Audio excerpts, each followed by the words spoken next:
Bismillahirrahmanirrahim. Bismillah wa bihamdih. Assalamualaikum warahmatullahi wabarakatuh. Alhamdulillah. Alhamdulillahilladzi an'ama alaina ni'matal imani wal islam. Segala puji hanya milik Allah yang mengkaruniakan kita nikmat iman wal islam. Wa jama'ana fi hadzal makan fi khairin wa lutfin wa afiyah. Dan mengumpulkan kita, mendudukkan kita bersama, menyimpuhkan kita di majelis ini dalam keadaan sehat walafiat. Wassalatu wassalamu ala sayyidina maulana Muhammad. Salawat dan salam hanya terlimpah sepenuh-penuhnya kepada Nabi yang mulia, Nabi besar Muhammad sallallahu alaihi wasallam. Wa huwal qail. Dan beliaulah yang mengatakan khairukum man ta'allamal Qur'an wa 'allamah. Sebaik-baik kalian adalah yang belajar Al-Qur'an dan kemudian mengajarkannya.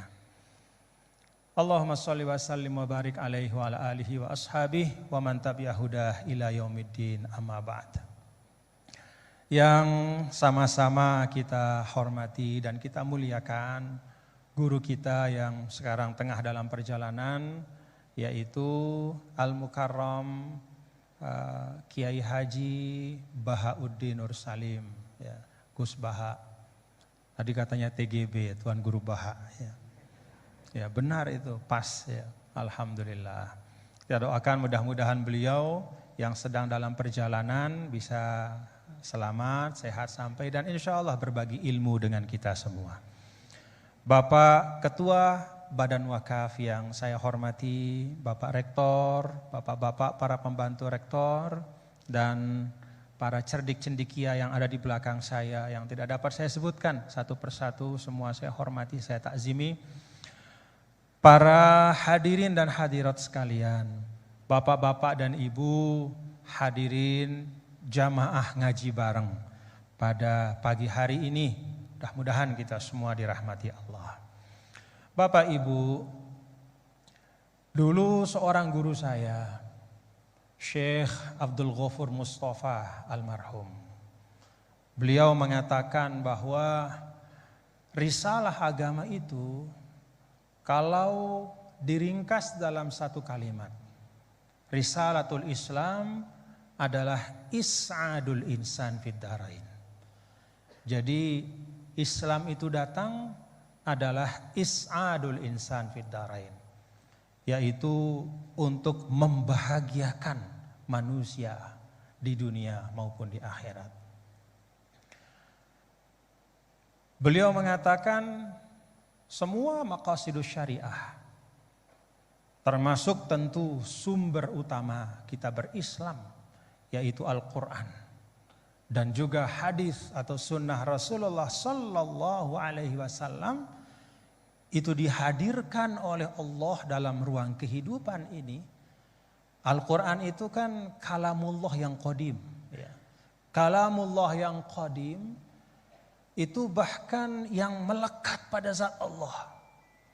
Tapi ya, kalamullah yang qadim yang melekat pada zatnya itu, Allah bermurah untuk menghadirkannya ya, dalam wujud huruf-huruf, kata-kata, kalimat-kalimat yang kemudian menjadi sekumpulan ayat, lalu menjadi surah dan menjadi satu mushaf dalam 22 tahun lebih diturunkan kepada Rasul.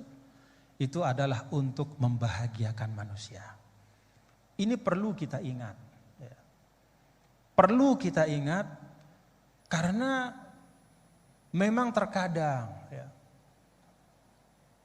bahkan bukan hanya orang yang tidak suka pada agama yang mengatakan agama itu menyulitkan atau memberatkan. Bahkan pun kadang kita sebagai umat Islam tanpa sadar kita juga menghadirkan agama dalam bentuk yang menyulitkan. Karena itu Allah Subhanahu wa taala, Bapak-bapak Ibu kan di awal surah Toha ya. Bismillahirrahmanirrahim. Toha ma anzalna alaikal qur'ana litashqa. kami tidak turunkan Al-Quran ini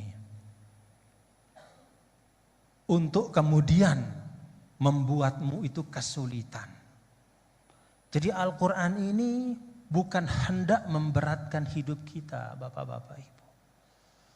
Bahkan sebaliknya, Al-Quran itu dihadirkan oleh Allah is'adul insan, supaya kita bahagia, supaya kita senang. Maka kalau kita sebagai umat Islam hari ini atau kapanpun ya, merasa sumpek dengan keislaman kita, ya, merasa berat di dalam kita sebagai seorang muslim, maka itu sama sekali bukan salah agama. Itu sama sekali bukan salahnya Al-Quran. Tetapi itu adalah kekeliruan kita di dalam beragama. Ulama mengatakan ada beragama yang keliru yang namanya at-tadayyun al-ma'kus. Beragama tetapi terbalik-balik. Yang dipentingkan oleh agama itu ditinggalkan. Yang enggak terlalu penting justru yang dibahas habis-habisan. Bahkan yang memudaratkan, ya, yang sama sekali tidak disinggung oleh Al-Quran, itu justru yang dijadikan topik bahasan. Sampai bahkan memenuhi ruang publik. Sedangkan pesan-pesan yang penting dari Al-Quran, itu ada hal-hal yang membuat kita sumpek di dalam beragama. Ya.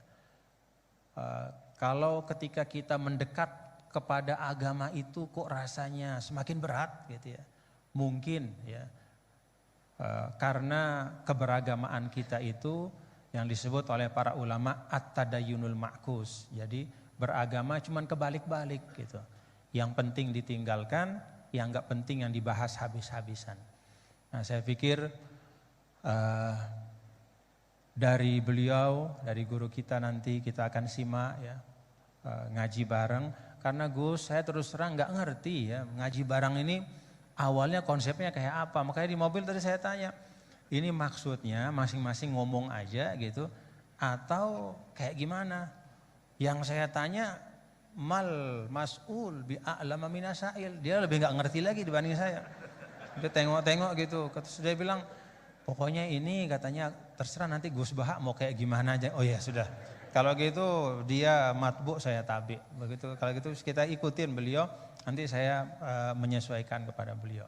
Jadi saya serahkan ya moderator langsung saja kepada Al-Mukarram Syekhna Kiai Haji Bahauddin Nur Salim untuk menyampaikan ma fatahallahu bihi, apa-apa yang Allah Ta'ala bukakan kepada beliau untuk kemanfaatan kita semua. Assalamualaikum warahmatullahi wabarakatuh.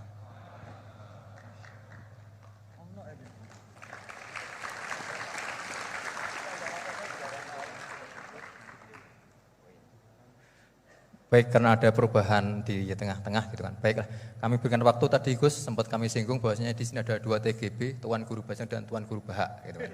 Nah, nanti kalau Tuan Guru Jalal Masjid sempat menyinggung tentang orang-orang yang sumpek, saya kira di sini banyak orang sumpek gitu kan.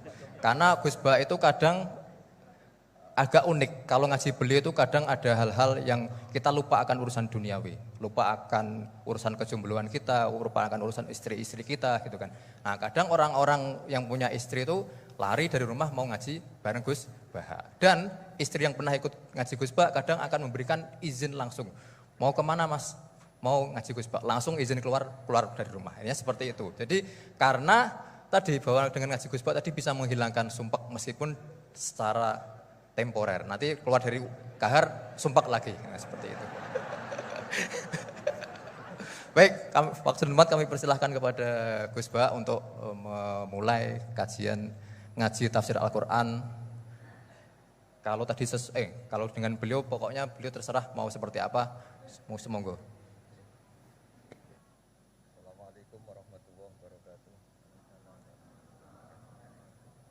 Bismillahirrahmanirrahim. Alhamdulillahirabbil alamin. Wa shalli wa sallim barik ala sayyidina Maulana Muhammadin wa ala alihi washabihi ajmain.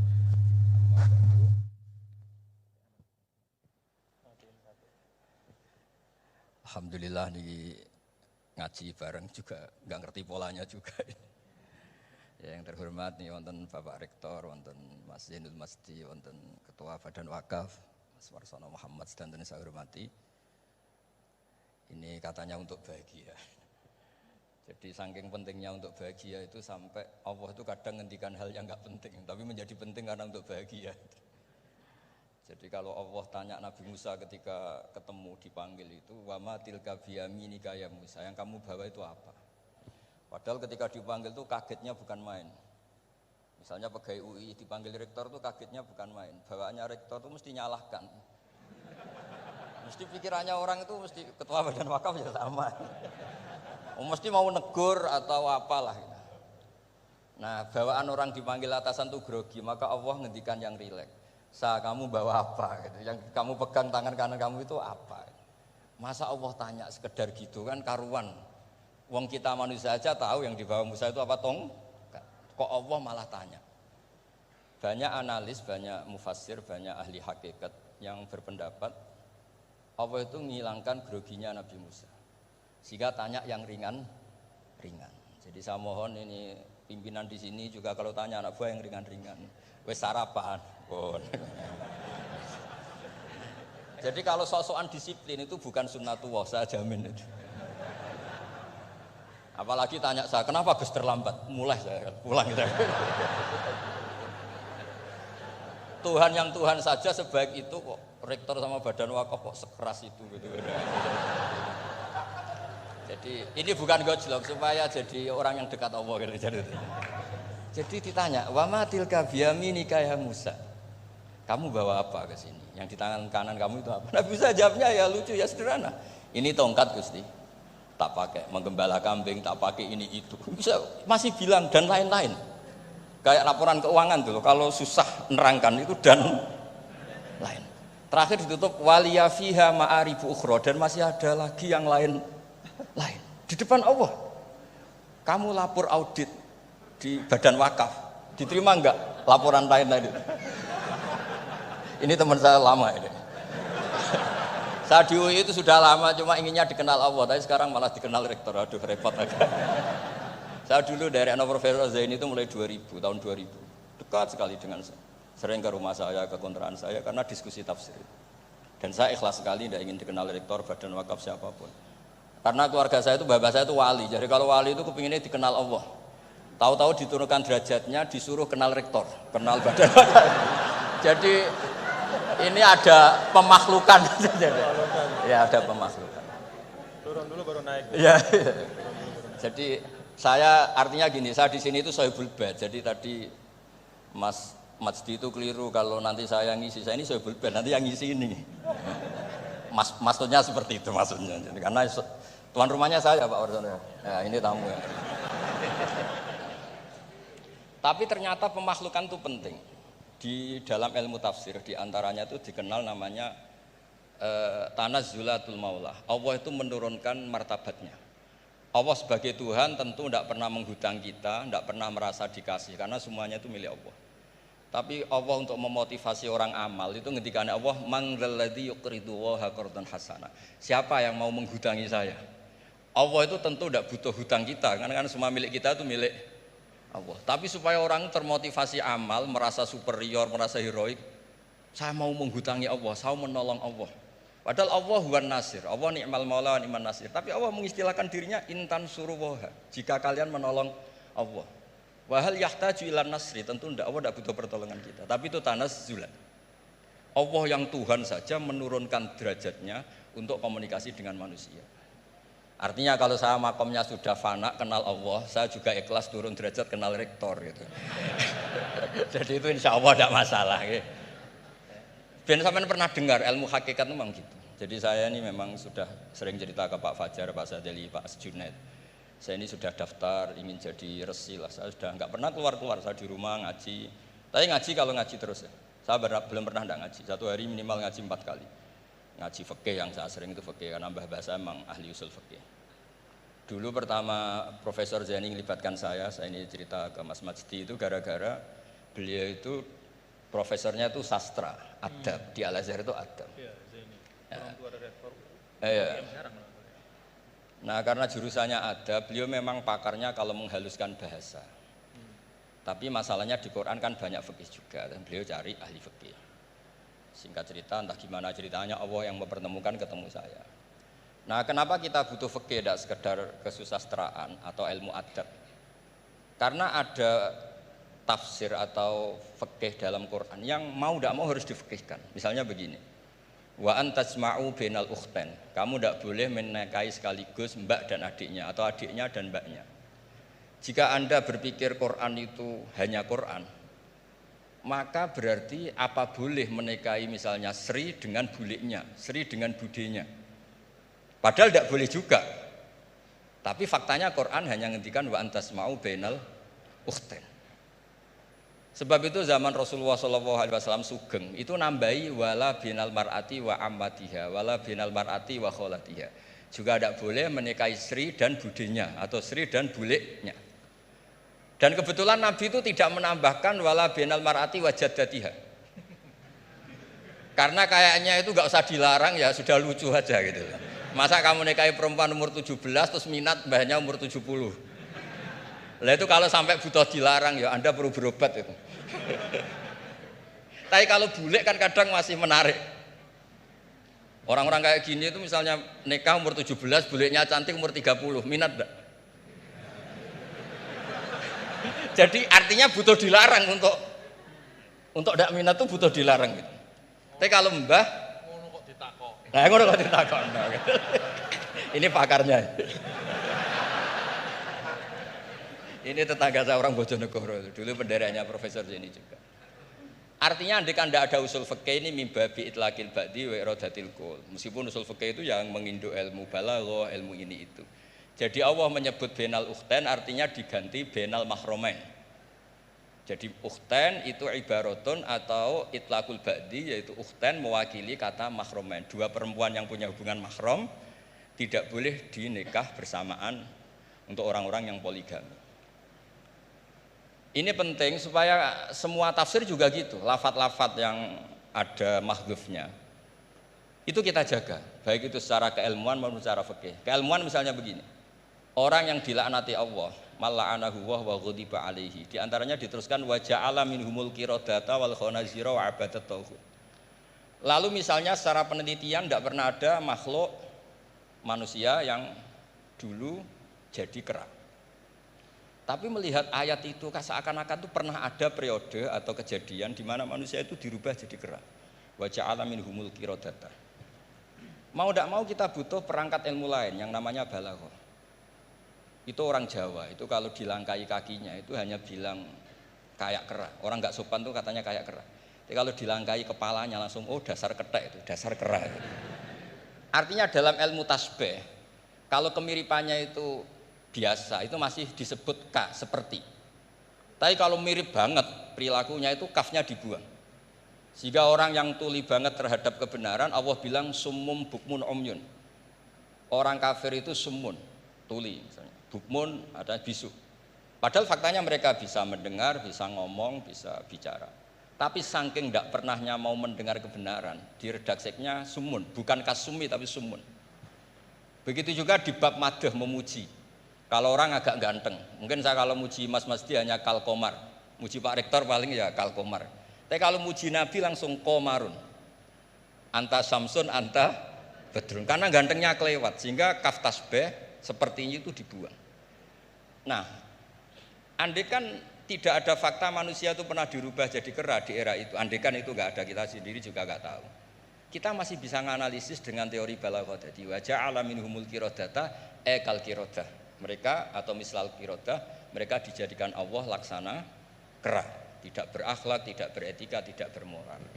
Ini pentingnya ilmu balaghah, sehingga kita tidak perlu mengharuskan orang berkeyakinan dulu itu pernah ada orang manusia dirubah jadi apa? Kera. Nah misalnya ada yang berkeyakinan atau berpendapat memang itu pernah nyata, itu ngendikannya Rasulullah kemudian itu dihilangkan, hanya hidup 3 hari kemudian hilang sehingga nggak punya turunan. Jadi pilihan-pilihan dalam tafsir itu satu tentu riwayat, dua itu analisis balaghah. Nah, analisis fikih itu tidak kalah penting karena konstruksi Quran itu ada fikih yang sudah mapan. Seorang lagi ada fikih yang sudah nopo mapan. Ketika Nabi Lut itu menyesali kaumnya itu lesbi dan gay, kelainan seksual. Itu Nabi Lut ngendikan haula ibanati hunna adharulakum. Kalau kamu ingin menyalurkan kebutuhan biologis Anda, ini ada anak-anak putri kami, hunna adharulakum. Itu lebih suci bagi kalian. Tentu fikih itu sudah mapan, maknanya dinikahi dulu dengan proses nikah yang sah. Nah, barokahnya fikih yang mapan ini Allah tidak cerita tafasilul umur, tidak cerita detail-detailnya. Sehingga salah sekali kalau kita sering bilang kita hanya kembali ke Quran. Itu tidak bisa, karena Quran juga tidak berdiri sendiri dengan makna yang sebenarnya, karena turun itu ada asbabun nuzul. Ini yang terakhir supaya ngasih pekerjaan kan jauh-jauh dari NTB. Ya kan bisa dimanfaatkan secara baik dan benar. Saya bulbet. Nah, ini bukan guyon, tapi memang betul harus begitu memang. Mau tidak mau. Sumpah misalnya. Orang tuh kalau ditagih hutang atau ditegur itu masih ya besok saya bayar. Ditagih lagi kayak gak percaya, wawahi besok saya bayar. Jadi kata wawahi itu mesti menunjukkan emosi, tersinggung, sumpah. Sehingga suatu saat ada seorang khotib ini ngendikan, fa warabbis samaa'i wal ardi innahu la haqqum mislama annakum tantikun. Demi Tuhannya langit dan bumi. Itu si Bedui, ada orang Arabi, orang desa. Langsung menyelasi Pak Khotib tadi. Pak Khotib, mangdalladzi akhdhafal jalil hatta aljahu ilal yamin. Siapa yang bikin murka Allah sehingga Allah terpaksa sumpah. Semenjak itu jadi ilmu, kalau Allah memulai redaksi dengan sumpah, dengan qasam, pasti Allah tersinggung. Sehingga lafat-lafat yang dimulai wan naziati gharqa atau dimulai wasamsi wa duhaha, mesti terusannya itu Allah agak marah. Karena di mana-mana orang sumpah itu menjelaskan sama yang agak tidak percaya. Itu dzauqul arabi, itu ad-dzauqus salim. Nah begitu seterusnya. Kemudian masalah wasfiyah ismiyah. Saya dulu sering debat sama Profesor Zaini. Kan misalnya kiai-kiai di Jawa, umumnya kalau maknani min alakin itu segumpal darah. Lalu orang-orang yang nekuni embriologi itu tidak pernah ada segumpal darah. Kalau segumpal darah malah jadi kluron, macam-macam.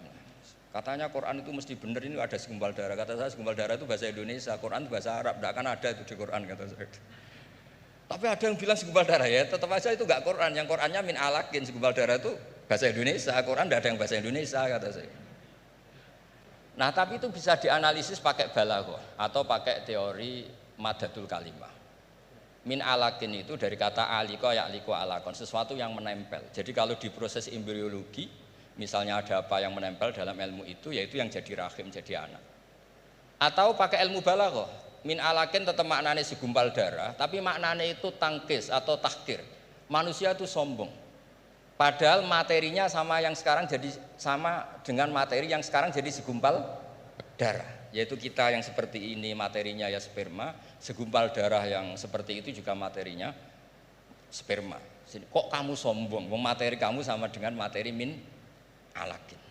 Itu persis dengan adatul Arab kalau sedang mencibir orang yang sombong. Itu kalau orang Arab bilang antal ladzi kharajta min makhrajil bauli marratan, kata orang Arab. Kamu adalah manusia yang keluar dari jalannya kencing 2 kali. Keluar dari penis lelaki ya lewat jalur kencing, keluar dari ibunya juga lewat jalur kencing. Supaya orang enggak sombong itu orang Arab bilang antal ladzi kharajta min makhrajil bauli marratan. Nah, min alakin itu dalam konteks itu karena begitu angkuhnya Abu Jahal, begitu angkuhnya kafir-kafir Quraisy, sampai diingatkan Allah ulang, kamu ini materinya min alakin, sejenis itu mbok yo jangan yatho. Buktinya terusannya ayat kalla innal insana layatho, manusia itu sungguh angkuh. Nggih niki pun deal nggih, jenengan harus sepakat saya ini Sohibul Bait sama Pak Warsono sama Pak Rektor, ini tamu yang diundang untuk ceramah tafsir. Kalau ndak berarti asawaha wa rasulullah. Nggih, monggo Mas Wasti jenengan. Terima kasih Gus. Jadi nanti kita balikin lagi ke Gus Baha ya. Tapi Gus, jadi begini, tadi beliau menyampaikan kan beliau ini min sulalatil aulia ya. Jadi kakek beliau itu adalah para aulia. Jadi aulia itu muhimmahnya itu adalah dikenal Allah gitu ya.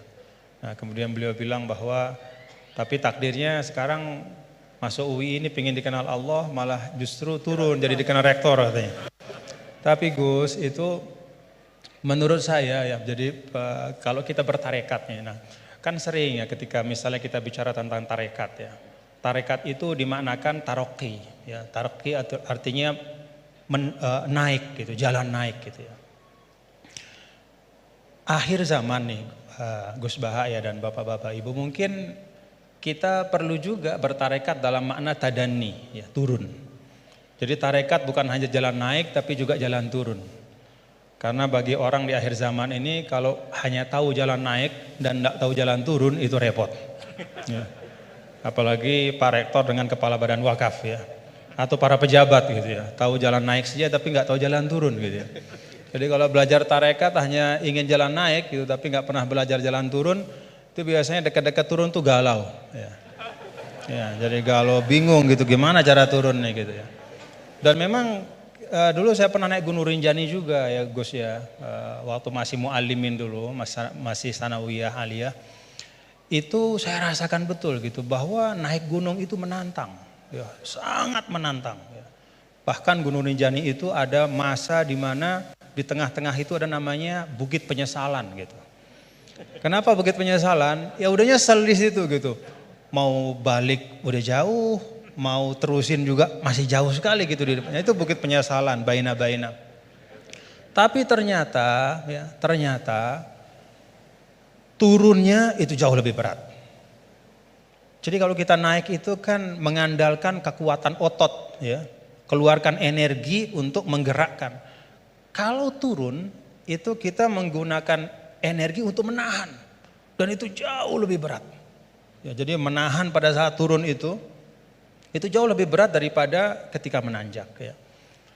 Dan ya pada waktu itu ya saya kena musibahnya pada saat turun gitu ya. Jadi artinya memang bahwa dalam kehidupan ini kita belajar naik dan juga belajar turun. Jadi tarakat itu taroki wa tadani gitu ya. Dan kalau sudah turun ada masanya juga naik. Jadi Gus Baha tadi kenal rektor, nanti kenal kepada Allah lagi, balik lagi kepada niat semula insyaallah. Nah, saya ingin sampaikan nih. Beliau tadi sedikit sekali ya, dalam waktu yang sangat singkat, tapi itu menyampaikan hal-hal yang sangat penting ya. Saya nggak tahu nih, dipahami nggak apa yang beliau sampaikan tadi nih? Dipahami nggak? Mulai balaghah, kemudian madah. Ngerti nggak madah itu? Madah itu apa? Madah itu pujian-pujian ya. Bagaimana turuku ta'bir ya, asalibut ta'bir ya, bagaimana orang Arab itu mengungkapkan ya perasaan mereka, mengungkapkan harapan mereka ya, bagaimana mereka memilih diksi-diksi dalam komunikasi mereka, itu mewarnai Al-Quran. Jadi beliau ini tadi ketawa-ketawa, ya bapak-bapak juga ketawa-ketawa semua ya. Tapi yang disampaikan itu sudah bahan kuliah buat di Rosat Ulia itu, buat pasca sarjana itu. Ya, jadi alhamdulillah. Nah, silahkan nanti dielaborasi masing-masing. Tapi yang ingin saya sampaikan begini, ada catatan saya terhadap apa yang beliau sampaikan. Pertama, apa yang beliau sampaikan itu menegaskan ungkapan wa'tul buyuta min abwabiha. Masuklah ke rumah melalui pintunya. Kalau kita ingin belajar Al-Quran itu ada jalannya, ada pintunya. Tadi beliau sudah sampaikan, ada tafsir Al-Quran bil Quran, ada riwayat, kumpulan riwayat ya. Bahkan Al-Quran juga menegaskan sebagian satu sama lain itu saling memperkuat, saling membantu. Jadi kalau kita misalnya bertanya-tanya, waman a'rada an dzikri fa inna lahu ma'isyatan dhanka wa nahsyuruhu yaumal qiyamati a'ma.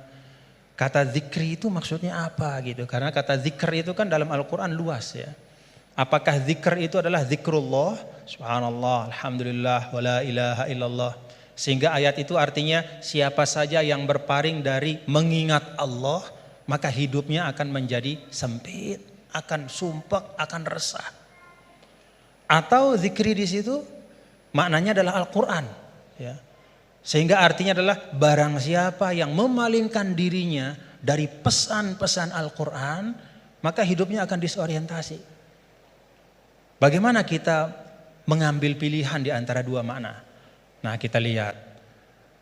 Qala rabbi lima hasyaratani amma wa qad kuntu basira qala kadzalika atatka ayatuna fanasitaha wa kadzalikal yauma tunsa. Lalu orang itu mengatakan di akhirat, ya Allah, bagaimana mungkin kok saya dibangkitkan dalam keadaan buta padahal di dunia saya melihat Kemudian Allah mengatakan, qala kadzalika, itu balasan yang setimpal, atatka ayatuna fanasitaha. Telah datang kepadamu ayat-ayat kami lalu kau lupakan. Nah, dari ayat ini maka ulama menafsirkan kata zikri. Oh, yang dimaksudkan dengan zikri itu adalah ayatuna, yaitu Al-Quran.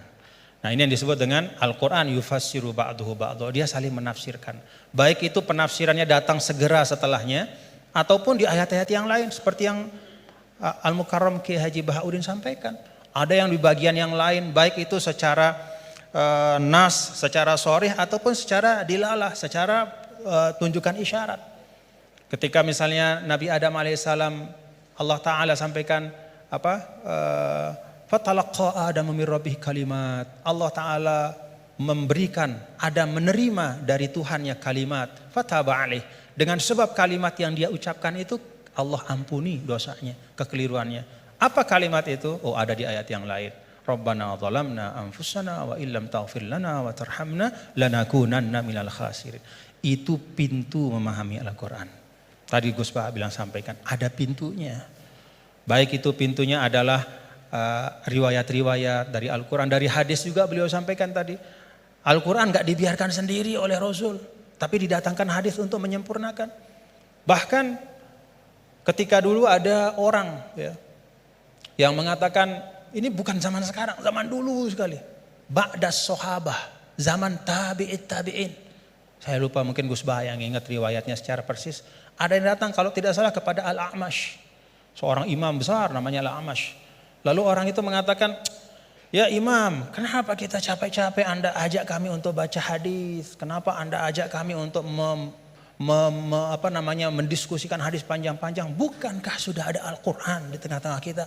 Ngapain lagi? Apa kata Amash? Ya ahmaq. Pak, atajidu, apakah kamu temukan dalam Al-Quran itu ada sholat 5 waktu secara terperinci? Gak ada. Nabilah yang menegakkan amanah untuk menjelaskan. Sholat 5 waktu itu kayak apa? Banyak rakaatnya seperti apa? Waktunya gimana? Kaifiyatnya seperti apa? Bahkan sebelum sholatnya pun Nabi ajarkan. Isbagul wudu'nya kayak apa? Bahkan tidak hanya yang wajib-wajib dalam wudu. Madmadoh istinsyaknya pun. Kumur-kumurnya masukin air ke hidung. Semua diajarkan sama Nabi. Maka Amash mengatakan, dari sisi ini Al-Quran lebih butuh kepada hadis daripada hadis kepada Al-Quran. Dari sisi bahwa hadis itu menguraikan, menjelaskan dan menyempurnakan, menambahkan, melengkapi. Bahkan yang tidak ada di Al-Quran. Nah, itu pintu memahami Al-Quran. Karena itu tidak boleh dan tidak ada istilahnya namanya ahlul Quran dalam makna bahwa hanya mau Quran saja. Gak mau tahu apa kata hadis. Itu gak ada istilah dalam Islam. Ilmu yang muktabar selalu Al-Quran bersama dengan hadis Rasulullah SAW. Lalu yang kedua pintunya apa? Ya asbabun nuzul. Tadi juga disinggung selintas oleh guru kita. Bahwa ada sebab-sebab dari turunnya Al-Quran. Ayat-ayat Al-Quran. Yang kalau sebab ini gak difahami, bisa saja ya, dalam beberapa kasus orang salah faham. Dan itu kejadian. Kejadiannya bahkan sekali lagi bukan hari ini, bukan kemarin, tapi dulu pada masa orang-orangnya itu masih berhimpitan, berdempetan dengan Rasulullah SAW. Ada seorang sahabat didatangkan, kalau tidak salah pada masa Sayyidina Umar bin Al-Khattab radhiyallahu anhu. Lalu dia ditanya, kenapa kok kamu minum minuman keras gitu kan? Dia mengatakan, loh kan saya ini orang beriman, saya kan orang bertakwa. Kan di Al-Quran tuh ada. Laisa 'alal ladzina amanu wa 'amilus solihati junahum fima ta'imu idza mattaqaw wa amanu ila akhir ayat. Gak masalah kalau sudah beriman bertakwa makan minum apapun. Begitu. Kalau ini secara harfiah kita baca ayat itu. Lalu karena dia baca ayat itu saja, dia beranggapan, oh berarti makan minum udah bebas karena sudah beriman bertakwa. Nah saat itulah kemudian diluruskan bahwa ayat ini sabab nuzulnya adalah ketika ada sebagian sahabat yang datang kepada Rasulullah SAW dan bertanya, ya Rasulullah, ada teman-teman kita yang sudah meninggal, mereka syuhada pada saat perang-perang, mereka mati syahid, mereka meninggal sebelum turunnya ayat yang mengharamkan khamr. Bagaimana nasib mereka ya Rasulullah? Padahal mereka meninggal dalam keadaan masih minum khamr. Jadi meninggal ya masih minum karena memang belum turun pengharaman. Maka turunlah ayat ini menjelaskan. Oh, kalau memang orang nggak tahu, belum ada taklif kepada dia, nggak dosa. Nah, sebagian ulama kemudian menarik ayat ini juga ke masa sekarang. Ya. Kalau misalnya ada di tempat-tempat tertentu, misalnya ada katakanlah dakwah Islam masuk ke suatu negara misalnya, lalu para dai itu menyampaikan tentang tauhid, menyampaikan tentang rukun iman. Baru disampaikan tentang rukun iman, rukun Islam, kemudian orang itu dia bersyahadat, dia baru sholat, lalu dia meninggal. Dalam keadaan dia masih minum khamr. Pada saat belum dijelaskan oleh dai itu bahwa Islam mengharamkan khamr. Bagaimana hukumnya dia gitu? Dia masuk orang baik apa gimana? Oh enggak, berarti dia tidak terkena ya kepada kewajiban untuk menjauhkan diri dari khamr karena memang belum dijelaskan. Nah karena itu kita bapak-bapak saudara-saudara kita berlapang-lapang lah seperti yang guru kita sering sampaikan, kita berlapang. Jangankan pada masa sekarang, pada masa dulu saja ketika masa Imam Ghazali. Apa kata Imam Ghazali? Ini tentang dakwah. Kata Imam Ghazali, menurut saya ya, Ahlur Rum ya, orang-orang yang ada di daerah-daerah yang berjauhan, jauh dari pusat Islam. Dan karena itu dia tidak dapat pesan Islam. Dia nggak ngerti Islam itu apa. Atau Islam itu sampai tapi fi wajhin musyawash. Bentuknya udah nggak benar. Ya. Disinformasi tentang Islam. Maka kata Imam Ghazali, orang itu menurut saya hukum mereka adalah sama seperti hukum ahlul fatrah. Jadi nggak bisa kita mengatakan misalnya orang, mohon maaf, orang di belahan dunia Skandinavia misalnya di negara-negara yang jauh gitu. Kemudian kita hukumkan, wah mereka itu adalah orang kafir. Mereka itu mukhallat finnar. Belum tentu. Kecuali setelah kita pastikan bahwa cahaya Islam sudah sampai dalam bentuk yang sebenarnya dan mereka menolak dengan kesadaran. Itu namanya kufur. Al-juhud, menolak dengan kesadaran. Kalau sesuatu itu nggak sampai, dia mau nolak apa? Atau kalau sesuatu itu sampai tidak dalam bentuk yang benar, dia nggak salah kalau nolak. Misalnya hari-hari dia dapat berita Islam agama teroris, misalnya nih dari medianya. Itu aja yang dia konsumsi.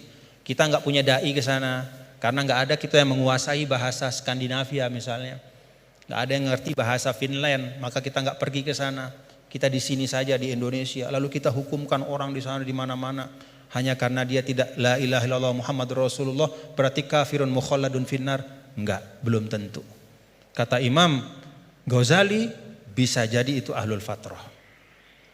Nah, dengan itu maka kita lebih tenang di dalam berdakwah, tidak mendahulukan memvonis seseorang sekelompok orang, tapi tausilud dakwah yang kita utamakan, menyampaikan itu yang diutamakan. Nah, tadi beliau menyampaikan itu tentang sabab nuzul. Dan yang ketiga yaitu ma'rifatul lughatil arabiyyah, itu pintu. Jadi pintunya itu yang pertama adalah riwayat-riwayat baik dalam Al-Qur'an, ayat-ayat Al-Qur'an maupun hadis, kemudian juga ijma' sahabat. Yang kedua adalah sabab nuzul kita faham.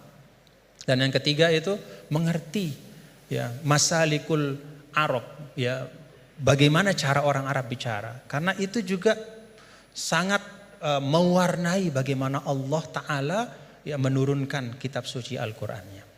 Dan alhamdulillah bapak-bapak, saudara-saudara, kalau kita ada ketekunan, ya ini teman-teman semua ya, kalau ada ketekunan, ya seperti sekarang kita bisa menikmati ya. Kalau dulu misalnya apa yang disampaikan oleh Gus Baha itu hanya bisa dinikmati oleh para santri, ya di pesantren-pesantren, itu pun dalam halakoh-halakoh yang terbatas. Tapi alhamdulillah berkat UII ngaji bareng kita bisa menikmati hari ini mutiara-mutiara dan keindahan Al-Quran, alhamdulillah. Saya balikin lagi kepada Gus Baha sebagai Sahibul Bait.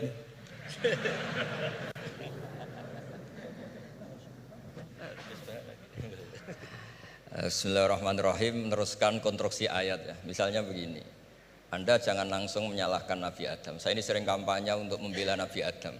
Karena banyak kiai yang cerita Nabi Adam itu salah melulu. Nanti kan kita di surga kan nggak perlu ngajukan kredit, nggak perlu punya istri cantik yang minta ke mall. Karena kelebihannya bidadari itu cantik, nggak minta belanja. Sudah gitu di madu juga nggak protes. Tapi kalau di dunia itu sudah minta belanja di madu protes. Nah, jadi tapi kenapa Nabi Adam akhirnya keluar dari surga dan kita menyalahkan hanya demi kepentingan supaya tadi punya istri cantik, tidak minta uang apa? Belanja dan boleh dipoligami mau maksudnya. Di konstruksi ayat itu tidak ditampakkan, tapi semua ahli tafsir tahu. Misalnya fadallahuma bihurur. Setan menipu Adam dan Hawa dengan curang. Hurur itu nipu. Jadi kalau ngaji nipu itu mulai dulu itu ya gurunya setan itu. Jadi Nabi Adam itu di surga dengan penuh limpahan anugerah. Buah apa saja ada, makanan apa saja ada, enggak bayar. Tempat mewah leg juga enggak bayar. Kalau Anda di hotel leg sedikit aja bayarnya minta ampun.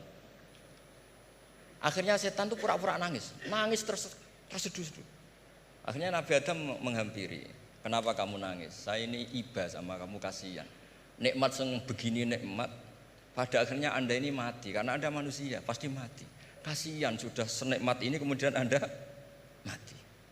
Pura-pura nangis, jadi lama ya nangis, acting itu. Akhirnya Nabi Adam tanya, lalu solusinya gimana?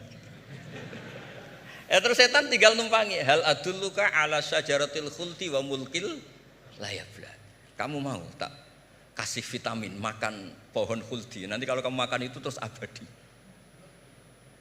Jadi terus setan, Nabi Adam mulai ragu ya, tapi Allah melarang. Melarang saya makan pohon khuldi itu, syajaratul khuldi itu. Kamu tidak usah cari tafsirnya, itu anggur, apa ketela, apa duren, itu namanya orang kurang penggawean itu. Itu gak penting. Ketika Allah tidak menjelaskan detail itu berarti detailnya itu tidak penting. Kamu sok penting nyari itu apa itu. Allah saja tidak menjelaskan, kok kamu yang manusia mau menjelaskan. Akhirnya Nabi Adam tanya, apa betul Allah itu melarang saya makan itu? Terus Allah cerita, wa qasamahuma inni lakuma laminan nasihin. Terus setan itu cerita, demi Allah saya tahu info terbaru bahwa sekarang nggak apa-apa.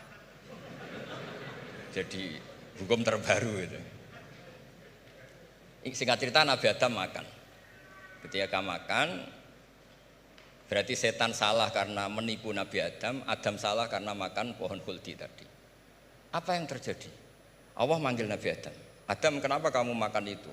Bukankah pohon-pohon yang lain, buah-buah yang lain itu cukup? Kenapa kamu makan yang saya larang itu? Terus jawab Nabi Adam ini yang unik, yang kita harus bela Nabi Adam ila yaumil qiyamah. Wa izzatika ya Rabbi ma adzunnu anna ahadan yahlifu bika kadziban. Demi kehormatanmu ya Allah, ketika engkau disebut oleh setan, saya tidak pernah mengira ada orang berani mencatut nama engkau kemudian dia bohong. Loh, ini contohnya Pak Fajar ini tuh. Sama temannya yang paling sering bohong itu dia nggak percaya, tapi meskipun sering bohong kalau dipanggil Pak Rektor, ngecek ulang apa enggak? Kalau kalimatnya dipanggil Pak Rektor, pasti nggak ngecek ulang. Meskipun teman yang sering bohong pasti langsung nyari Pak Rektor. Saya misalnya sebagai murid Mbah Maimun punya teman yang sering bohong sekalipun, terus bilang Gus dipanggil Mbah Maimun, pastilah langsung ke sana. Karena disebut nama itu orang sudah tidak berpikir jelimet. Ketika engkau disebut ya Allah, saya tidak pernah ngira ada orang mencatat nama engkau kemudian dia bohong. Sehingga Allah itu haru sama Nabi Adam. Makanya Nabi Adam itu diusir. Ini meneruskan ayat yang dibaca Mas Majid tadi. Diusir tapi disangoni. Dam, secara prosedur hukum kamu harus saya usir karena kamu melanggar. Tapi tak sangoni, lucu kan? Tak sangoni. Kamu baca ini ya. jadi unik. Makanya ayatnya fatalaqqa Adamu mir Rabbi. Bukan kreasinya Nabi Adam. Kalimat itu bukan kreasi Nabi Adam, tapi hadiah sama Allah. Ini kamu secara laturan tak usir, tapi tak sangoni, ini dibaca nanti. Tapi Nabi Iblis tidak disangoni. Karena memang dia penipu betul. Sudah gitu akting pura-pura nangis, pura-pura ini itu. Jadi benar-benar penipu ulung. Makanya sekarang pun kalau penipu itu memang harus sopan, harus nangis. Itu cara untuk itu. Karena sanatnya penipuan memang begitu, sanat awalnya memang begitu. Pura-pura nangis terus pura-pura itu. Jadi itu memang cara paling efektif untuk apa? Nipu. Ada sanatnya. Nah, lalu kenapa ada hadis mangqala la ilaha illallah dakhalal jannah? Ini terakhir terus nanti Mas Masdi ngendikan terus doai sekalian.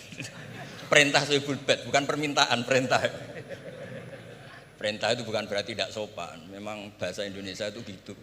Permohonan itu mesti diabaikan. Kalau perintah itu agak tegas. Bukan masalah. Jadi begini. Saya ulang lagi konstruksi ya. Konstruksi ayat fadallahuma bihurur. Kenapa mangqala la ilaha dakhalal jannah? Itu unik. Kalau kita baca hadis, ada orang itu pendosa, salahnya sudah minta ampun. Sama Allah dipanggil, ini hadis musnad, riwayat musnad Ahmad dan banyak riwayat yang lain. Dipanggil, fulan kamu ke sini. Kamu lihat itu apa? Bok Gusti. Berapa? 99. Per bok itu maddul basor. Sepanjang mata melihat itu isinya dokumen kesalahan dia. Jadi enggak kayak yang di pengadilan itu hanya beberapa tumpuk. Itu sepanjang dia lihat itu kesalahannya dia. Sepanjang dia melihat. Sudah gitu jumlahnya 99. Sehingga dia putus asa, dia akan masuk surga. Kemudian sama Allah, sudah kamu tenang saja. Diambilkan bok kecil, kecil sekali, paling sak bok jam tangannya. Dah, innaka lan tuzlamal yaum, kamu tidak akan terdolimi. Kenapa Gusti? Ini kamu punya kebaikan ini kecil sekali. Ya apa efeknya Gusti? Kan nggak ngefek kesalahan seperti itu. Kemudian bandingannya hanya kebaikan sekecil itu. Dah, kamu tenang aja. Setelah ditimbang, bok 99 yang jumlahnya maddul basor kira-kira 3 kilo. Sama satu wadah jam kecil, ternyata setelah ditimbang itu menangin 1 jam kecil karena isinya la ilaha illallah. Malaikat itu gak berani, kamu berani ada namaku kemudian kamu abaikan.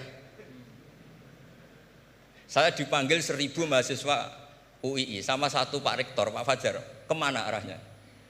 Ke satu rektor apa ke 1000 mahasiswa yang manggil? Pak Rektor, kan ini urusan nasib. Nah ini cerita, malaikat yang nimbang Pak Warsono itu diprovokasi sama malaikat yang lain. Kamu berani nggak mempertimbangkan kata Allah di situ?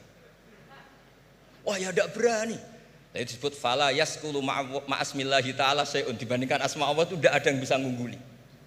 Nah, di sini terus para torekot, para apa konwiridan Allah.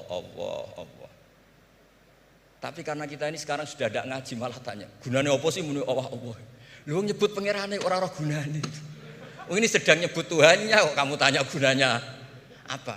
Kamu tak kasih uang aja, tidak pernah tanya gunanya uang ini apa? Pas dijak wiridan tanya, gunanya apa sih? Oh dasar orang aneh.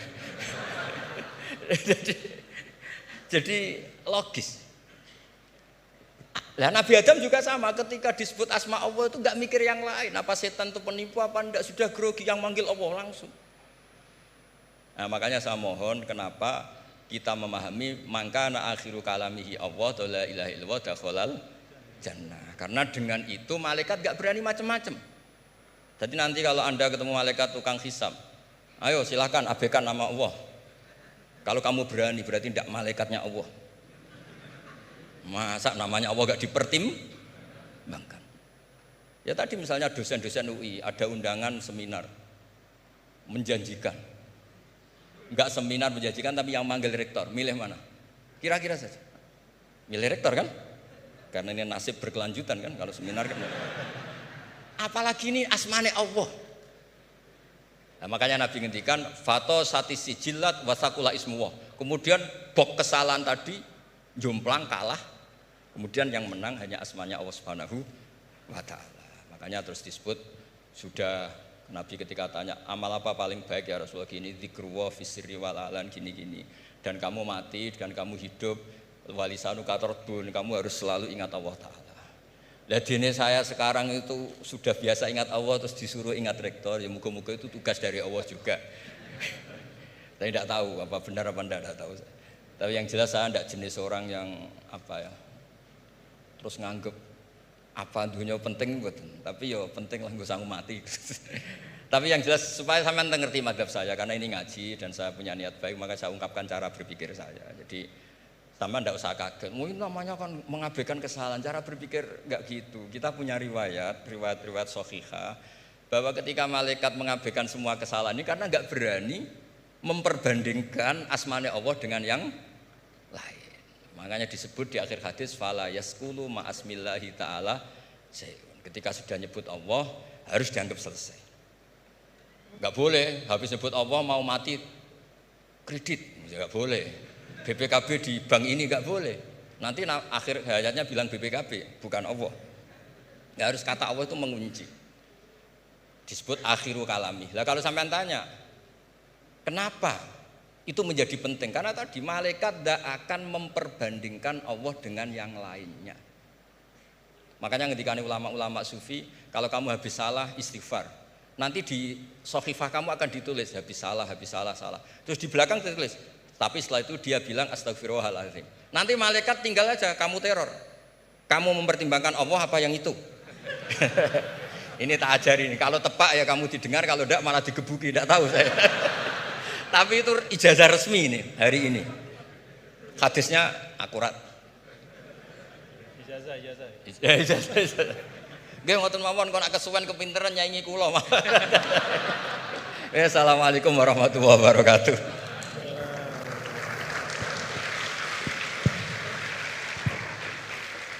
Terima kasih karena saya diminta untuk mengakhiri, ya saya ingin menyampaikan dua hal saja. Pertama, saya garis bawahi yang beliau sampaikan baru, bahwa kalau Allah tidak berepot-repot ya dan tidak mendetil-detilkan sesuatu ya berarti itu tidak terlalu perlulah ya. Jadi jangan kita sok merepot-repotkan diri ya mendetil-detilkan sesuatu yang Allah Ta'ala justru tidak detilkan. Nah artinya apa? Ya memang letakkan sesuatu pada tempatnya, dan itu menurut saya juga yang sering beliau sampaikan ya, bahwa dengan meletakkan sesuatu pada tempatnya itulah menjadi asas kebahagiaan. Ya, jadi kalau kita tahu menempatkan sesuatu pada tempatnya, ya kita akan lapang-lapang saja ya, menyikapi nikmat, musibah dan segala macam. Nah,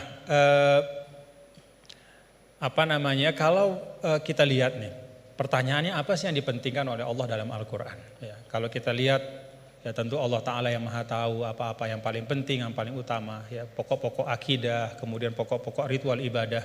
Tapi kalau kita menggunakan pendekatan kuantitatif ya, salah satu yang sangat dipentingkan oleh Allah dalam Al-Quran adalah ranah muamalah. Jadi ranah muamalah itu luar biasa dipentingkan oleh Allah dalam Al-Quran. Ya kalau kita lihat misalnya dari sisi panjang pendeknya ayat saja, 282 Al-Baqarah itu ayat paling panjang dalam Al-Quran adalah tentang transaksi hutang piutang. Ya, itu muamalah. Dan salah kalau kita misalnya menanggapi atau mempersepsi bahwa urusan utang piutang itu urusan dunia belaka. Enggak. Ya buktinya Gus Bahak tadi nyampaikan beberapa hal tentang utang piutang dalam ngaji barang ini. Berarti sesuatu yang penting. Nah dalam ayat itu juga disampaikan, di akhir ayat tentang hutang piutang itu apa? Wattaqullah wa yu'allimukumullah. Wattaqullah wa yu'allimukumullah. Jadi bahwa muamalahmu, transaksi keuanganmu, hutang piutangmu, hal ihwal tentang keuangan itu menyangkut takwa juga gitu. Itu menyangkut takwa juga. Itu bagian dari ekspresi bertakwa kita. Hutang yang benar, menulis dengan baik, membayarnya juga dengan baik, berhutangnya pun kalau memang betul-betul butuh dan seterusnya. Dan banyak lagi di dalam Al-Quran ayat tentang muamalah. Nah saya sering sampaikan ya, bapak-bapak saudara, kalau kita misalnya menggunakan pembagian yang walaupun kita bisa perdebatkan lah ya tentang validitasnya 100%, tapi ada pembagian yang sederhana oleh para ulama. Pertama, dalam Islam itu ada disebut dengan ruang akidah ya. Yang kedua ruang ritual ibadah, dan yang ketiga adalah ruang muamalah. Semuanya itu tentu dalam makna semuanya hidup adalah ibadah, tapi kalau dibagi ruang akidah itu terkait dengan rukun-rukun iman kita, keyakinan-keyakinan pokok. Itu sifatnya tauqifi, enggak boleh dikreasikan. Jadi apa yang Allah Ta'ala sampaikan, yang berikan ya seperti tadi disangoni Nabi Adam, fatalaqa Adam bil kalimatin fataba alaih. Ya Rabbana zalamna, ya itu sudah sangon dari Allah. Ya iman itu ya kayak begitu. Kita disangoni, diberikan, ditegaskan, dibatasi. Lalu ritual ibadah juga sama, sifatnya tauqifi. Nah, pada saat muamalah itu sifatnya beda. Sifatnya itu ijtihadi ibada'i. Jadi sifatnya itu kita dikasih prinsip oleh Allah, ruang muamalah kehidupan ini, namanya sosial, politik, budaya, ekonomi, Ya, kita diberikan prinsip, tetapi perinciannya itu diserahkan kepada kita. Bagaimana kita memprosesnya supaya bisa menghadirkan kemanfaatan dan kemaslahatan untuk semua tanpa menghilangkan prinsip-prinsip itu. Nah, jadi kalau kita dalam konteks misalnya yang beliau sampaikan tadi, ya semua hal-hal yang ada ini selain daripada akidah dan ritual ibadah itu kan muamalah. Maka prinsipnya adalah kita saling melengkapi gitu. Dan saling mengisi dalam kebaikan. Nah, kemudian yang kedua, yang terakhir, ulama juga mengatakan begini. Ketika kita belajar Al-Quran, maka kita juga belajar tentang lawazimul makna atau lawazimul faham. Ada satu kefahaman dari ayat. Nah, konsekuensi dari kefahaman itu apa? Ya, nah, itu beliau tadi juga sudah sampaikan berulang kali. Kalau kita misalnya, ini satu ilustrasi saja. Ya ayyuhalladzina amanu idza qumtum ilas salati faghsilu wujuhakum wa aydiyakum ilal marafiq wamsahu bi ru'usikum wa arjulakum ila akhiril ayah. Wahai orang beriman, kalau ingin masuk ke dalam sholat, hendak sholat, maka ambil air wudhu. Basuhlah muka dan seterusnya sampai akhir ayat. Secara fikih, ya tadi beliau sering mengajarkan kita, secara fikih ini tentang kewajiban kita berwudhu dengan prosesinya. Tapi ada lawazim dari ayat ini. Apa lawazim dari ayat ini? Kalau kita bicara wudhu, kita bicara sumber daya air.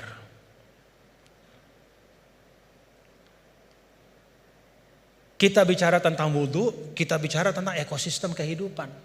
Gak ada wudhu tanpa air. Kalau wudhu tanpa air tayamum namanya.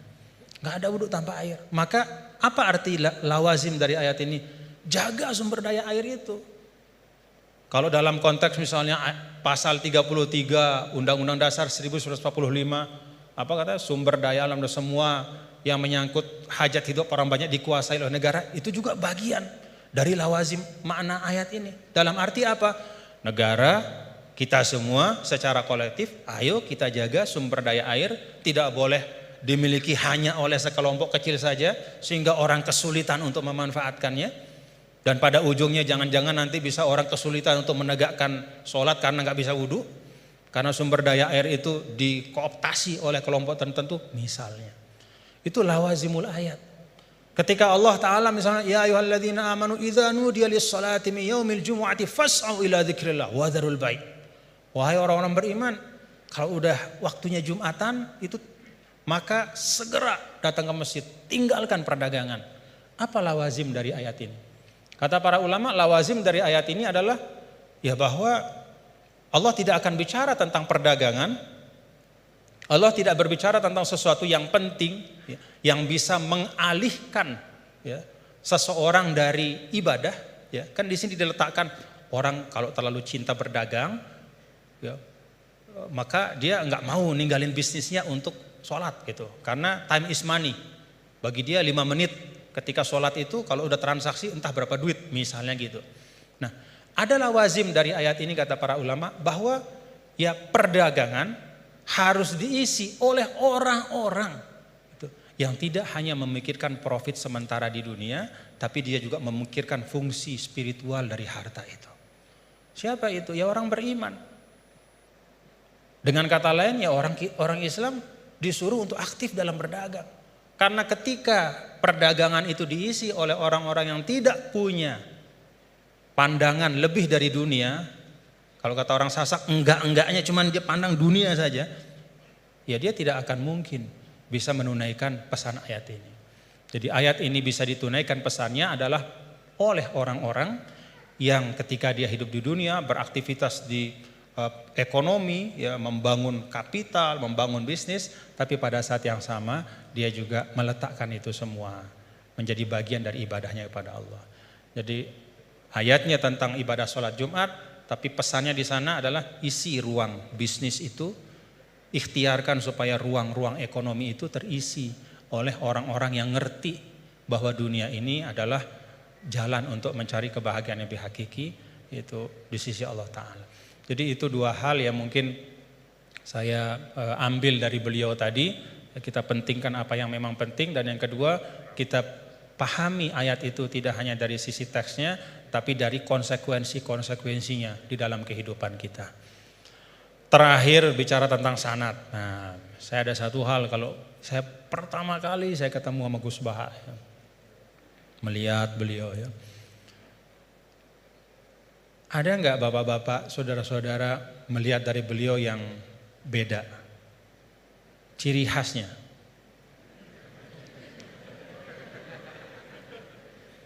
Ciri khasnya beliau itu gini. Tapi hari ini ikroman li rektor, jadi rambut gak kelihatan beliau. Nah, karena beliau ini adalah keturunan dari aulia, dari Lasem ya, dan salah seorang dari masyayikh di Lasem itu adalah sahabat dari kakek kami dulu, Mbah Maksum Lasem. Ya, beliau bersahabat dengan Nini Ida Maulana Syekh Tuan Guru Kiai Haji Muhammad Zainuddin Abdul Majid. Itu biasanya perilaku Lasem itu ada sanatnya gitu ya. Jadi saya lagi mikir-mikir ini naruh topi begini tuh ada sanatnya enggak beliau? Ya, kita mau tahu dari beliau ya. Ala kulli hal, bapak-bapak saudara, terima kasih Gus atas ilmu-ilmunya dan silaturahim kita pada pagi hari ini. Mudah-mudahan bisa terus bersilaturahim dalam kebaikan, dan kita doakan beliau selalu disehatkan, diafiatkan oleh Allah Subhanahu wa taala. Ya, cara gampang buat kita mendoakan diri kita itu doain orang lain ya. Itu resep yang paling gampang. Jadi kalau kita doain diri kita ini kan belum tentu terkabul. Tapi kalau kita doakan orang, malaikat yang mengaminkan doa kita dan mengatakan untukmu seperti yang kau doakan. Jadi kalau resep supaya dapat sesuatu, doakan orang lain dengan sesuatu itu. Kita doakan mudah-mudahan Gus Baha sehat walafiat dan kita semua diberkahi Allah Ta'ala. Wallahul muwaffiq wal hadi ila sabilir rasyad wa huwal muwaffiq ila aqwamit thariq. Nunas maaf apabila banyak khilafan, kekeliruan. Assalamualaikum warahmatullahi wabarakatuh.